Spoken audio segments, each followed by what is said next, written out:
I also call for a motion this evening to dethrone Mr. McNamara from his title as president. And Mr. Seitz, I'm calling on you to make that motion. Because the public needs to know what kind of leader that we have that's leading this council.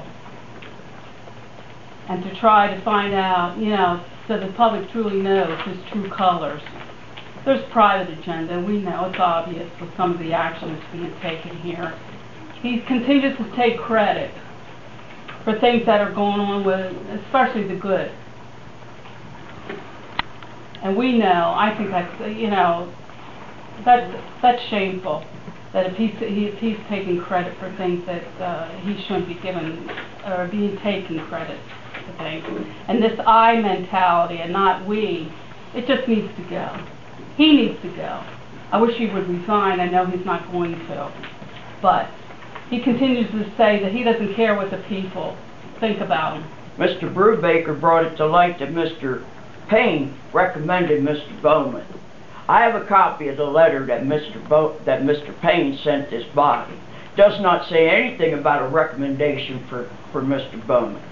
And I think it's reprehensible for the president of this council to call Mr. Payne, who has done more for this town than he has ever done, a liar. For Mr. McNamara to do anything but that, than to say that, he's an ass. I don't care. He is. President McNamara really did make me as an individual and as a council member here feel disrespected and feel very little. Last meeting, after a couple people made different comments, even myself calling McNamara a schoolyard bully and Seitz following up with the dictator remark, he seemed afterwards to throw a temper tantrum like my 10-year-old kid would. And for someone who's supposed to be sitting in a seat like that, that was very immature. And as long as that attitude continues, the town's going to stay divided. So it's time to figure out, do you guys want one solid town that can thrive? When I read the article in Penn Live and the article in the Press and Journal where Mr. McNamara stated that he or this council brought forth the repair to 230, the repairs to Route 230, the repairs to the bridge over the Swatara Creek, and the water lines on 230. I asked Payne directly if that was correct. And Mr. Payne said to me, no, that is incorrect. Mr. McNamara had no idea that those 3 items were coming to him. It's really time to do some housekeeping.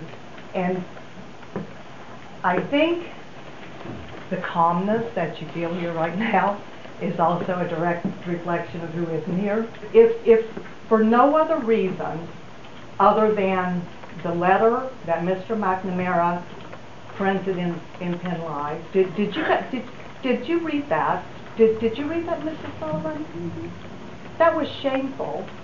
That is content. Let's disregard the content. I'm not speaking on the content. That was the most poorly written letter that I have ever seen in my life.